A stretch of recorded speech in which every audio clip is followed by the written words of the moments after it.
Hello everyone and welcome to my channel. এখন আমি যে বিষয়টা নিয়ে কথা বলবো সেটা হচ্ছে দরদের একটা হিন্দি গান এসছে, সেটা নাম হচ্ছে জিন্দেগি তুঝসে। এই গানটা নিয়ে কথা বলবো। এটা একটা স্যাড ভার্সনই আমরা বলতে পারি। এটা গান গেয়েছেন রাজ বর্মন এবং দীক্ষান্ত শৌরিয়া। এর লিরিক্স দিয়েছেন আরাফাত মাহমুদ এবং মিউজিক ডিরেক্টর হলেন আরাফাত মাহমুদ।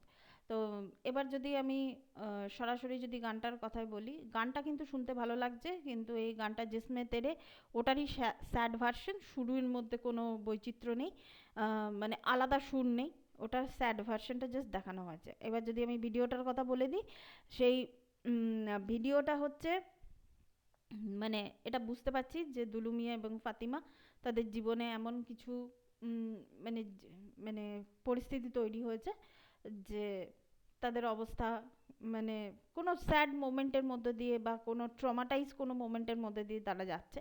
এবং এখানে আমরা দেখতে পাচ্ছি যে দুলু মিয়ার চরিত্রটাই ফাতিমাকে, তার স্ত্রীকে সে সামলাচ্ছে সমস্ত কিছু।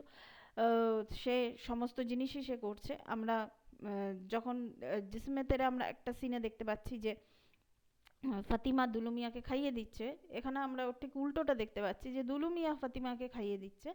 তো এটাতে বোঝা যাচ্ছে, এবং ফাতিমার এক্সপ্রেশনটা কিন্তু সেক্ষেত্রে নর্মালাইজ নয়। তাহলে একটা জিনিস আমরা বুঝতে পারছি, আমি যেহেতু সিনেমাটা দেখিনি তাই আন্দাজ করতে পারবো না।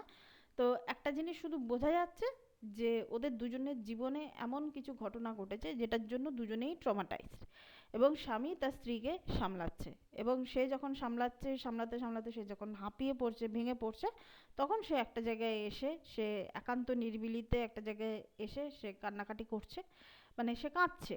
এরকম আমরা দৃশ্য আমরা দেখতে পাচ্ছি। তো এটাই ছিল আমার এই গানটার reaction. Thank you so much. That's all. Please keep watching and please subscribe my channel. Till then, good by.